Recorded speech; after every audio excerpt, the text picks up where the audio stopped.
तुम्हाला तुमचं लिंग खूप लहान वाटत आहे का? दिवसेंदिवस ते आकुंचन पावत आहे असं तुम्हाला वाटतंय का? तुम्हाला असं वाटते का की तुम्ही तुमच्या संभोग पार्टनरला व्यवस्थित सॅटिस्फाय करू शकणार नाही, त्यामुळे तुमचा आत्मविश्वास कमी झालेला आहे, तुमचा परफॉर्मन्स एन्झायटी येते, व्यवस्थित परफॉर्मन्स होत नाही. तुमच्या लिंगाबाबत ज्याही काही तुमचे प्रश्न आहेत त्या सर्व प्रश्नांच्या उत्तरे देण्यासाठी हा छोटासा व्हिडिओ बनवत आहे. ते तुम्ही पूर्ण बघितलं तर तुमचे सर्व प्रकारचे समाधान होतील. तुम्ही खूप मास्टरबेशन करताय, त्यामुळे तुम्हाला असं वाटत आहे का तुमचं लिंग हे लहान लहान होत आहे? तर मास्टरबेशनमुळे साईड इफेक्ट होतात का?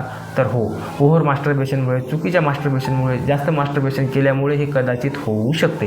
कारण की लिंग हे जे आहे ते योनीमध्ये जाण्याकरता बनलेलं आहे. त्या ठिकाणी ते योग्य प्रकारे जाते, त्या ठिकाणी त्याचा योग्य प्रकारे परफॉर्मन्स होतो आणि त्याच्यावरती संभोग करत असताना कसल्याही प्रकारचा साईड इफेक्ट होत नाही.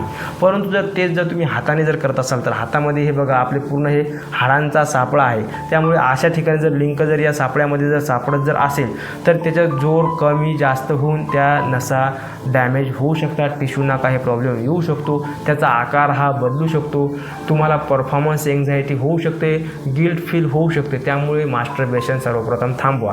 जर तुम्ही कंपेअर करत असाल की पॉर्न व्हिडिओ बघत आहात, एखादा तुम्ही तुमचा मित्र किंवा एखाद्या पब्लिक टॉयलेटमध्ये युरिन करत असताना तुम्ही कोणाचं तरी बघितलं आणि तुम्हाला असं वाटत असेल की त्याचं तर खूप मोठं होतं, जाड होतं, परंतु माझं तर खूपच लहान आहे, माझं इतकुसकच आहे, तर माझ्यामध्ये काय प्रॉब्लेम आहे का? तर नाही, सर्वांचं समान असते असं नाही. लिंगाच्या जाडीसाठी, लांबीसाठी, मजबूतीसाठी अनेक गोष्टी मॅटर करत असतात.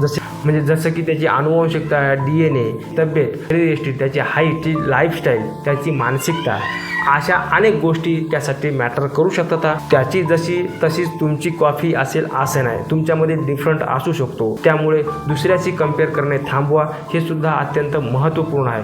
आणि मास्टरबेशन थांबवल्यानंतर तुमचं लिंग हे नॅचरली त्याच्या साईजमध्ये येईल, त्यावरती झालेले साईड इफेक्ट हे दमादमाने निघून जातील आणि तुमच्यामध्ये कॉन्फिडन्स वाढत जाईल. आणि वारंवार कोणाशी कंपेअर करणे, माझं लिंग लहान आहे हे बघणे पूर्णपणे बंद करा.